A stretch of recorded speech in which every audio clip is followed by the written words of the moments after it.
Nang malaglag ang kalahati sa inendorso ni BBM na kanyang alyansa slate para sa pagkasenador, tila hindi na naging interesado si BBM sa impeachment ni Vice President Sara. Pero ibahin mo si VP Sara. Hanggang dulo, ayon sa kanya, wala akong expectations of acquittal or guilty verdict. I am already at peace. Ang mga lawyers full throttle na ang preparations for the impeachment. Marami silang alam sa batas as a legal recourse for their clients. Sinabihan ko na rin talaga sila. Really, I truly want a trial because I want a bloodbath talaga. O diba? Talagang palaban si VP Sara. Walang inuurungan. Ayon pa kay Atty. Trixie, the VP is pushing her advantage. She knows very well that the statement she made about wanting to go through with the impeachment trial because she wants a bloodbath will be pounced on, bandied, and talked about by both supporters and enemies alike. She's confident. Her lawyers are confident. She likely believes that a fair trial may be possible now that she has the numbers. So now, she's the one shaking the administration's confidence. BBM's statement that he has nothing to do with impeachment smells of hand-washing and a full-scale retreat. The skirmish between Speaker Martin and Congressman Toby Tiangco also smells like a less cool version of the blame game. Meanwhile, she knows she can gain more ground while her opponents are in shambles, so she tells Congressman Pulong to consider making a play for the speakership or minority leader position in the 20th Congress. Multitasking in the Sara version, thumbing her nose and her opponents while organizing the chaos generated by the national upset from May 12. Ayon naman kay Rob Rances, what happens when Sara finally speaks? Right now, we're witnessing the Marcos Romualdez axis in damage control overdrive, distancing, deflecting, deploying spokespersons, and issuing carefully worded statements about constitutional duty and budget insertions. But here's the most chilling part for them. Sara Duterte has not even said a word.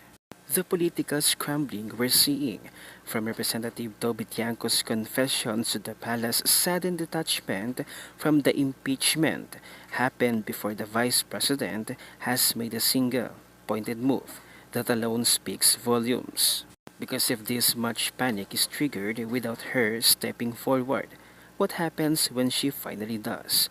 What happens when the most underestimated yet most electorally proven political force in the country today decides to take a move, not out of impulse, but with surgical precision? Sara Duterte doesn't need to shout. She waits, she watches, and when she strikes, she doesn't just counter, she reframes the entire narrative. That's her power. And make no mistake, she now has the clearest political momentum in the country. She survived an impeachment ambush. She gained public sympathy across the political spectrum. Her endorsed Senate candidates placed at the top. And the frontliners in the plot to erase her, crushed by the very voters they believed were theirs to control. And now she is speaking. In her own words, wala akong expectation of acquittal or guilty verdict. I am ready at peace. Sinabihan ko na rin talaga sila. Really, I truly want a trial because I want a bloodbath talaga. Let that sink in. This is not vengeance. It's a reckoning. She's not asking for mercy. She's demanding the light. While others hide behind procedure, she's calling for confrontation. While they patch up illusions, she dares them to go full throttle.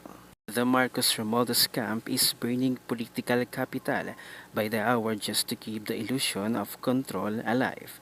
But they're doing it in reverse, trying to fix their optics before Sara even moves. But what happens when she rides the wave of public sentiments from May 12, when she speaks not just as a vice president wronged, but as a leader with the pulse of the people behind her? Here's what happens. She exposes the impeachment as political persecution.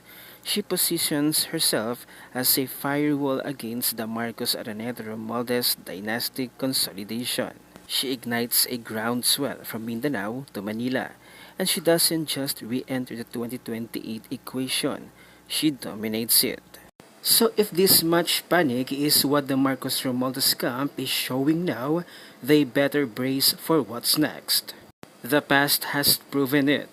When Sara Duterte goes quiet, it's not retreat, it's restraint. And now that she's spoken, she's not here to play defense. She's here to rewrite the war. Narito ang full video na kung saan hinamon na ni Vice President Sara si BBM sa kanyang impeachment trial. Tila ubusan na ng lahi ito, walang atrasan, matira ang matibay. Grabe talaga si VP Inday Sara. Tumatapang talaga siya. I truly want a trial because I want a blood bath. Black ba? They met a dead end doon sa hearings nila na nag-decide na lang sila, okay, i-impeach na lang natin ito siya without any evidence at all of Tama. wrongdoing. Because nasa Commission on Audit ang lahat ng papers Boom. ng confidential. Da. Hindi na sila mahuman because the impeachment is a glorified disqualification case. It's about the 2028 Tama. elections. These individuals are desperate. Tama. Desperate for cash, cookie, and champagne. Boom! Laban VP! Yan kasi, di ba? Ba't nyo ginulo si VP Inday Sara? Nagtatrabaho lang naman yan eh. Ginagawa lang niya nung simula ang kanyang mandato as Vice President and DepEd Secretary. And yet, anong pinagagagawa nyo kay Vice President? Ginulo nyo. Inakusahan nyo ng kung ano-ano. Siniraan nyo ang kanyang pangalan. Kaya talagang, alam nyo mga lords, talagang gustong lumaban ni VP Inday eh. And gusto niya talagang ibalik no yung kanyang pangalan na sinira nila. And yun, kaya nga gusto niya ng trial eh. Gusto niyang halungkatan na. Ngayong wala na kasing numero itong si BBM at ang kanyang administrasyon para mapatalsik si Vice President Sara, tsaka pa niya naisipan na iatras o hindi na i-push ang impeachment trial ni Vice President Sara. Mas marami na kasi sa hari ng 24 na senador ang anti-impeachment kay Vice President Sara. Kaya't no choice kundi iatras ang impeachment.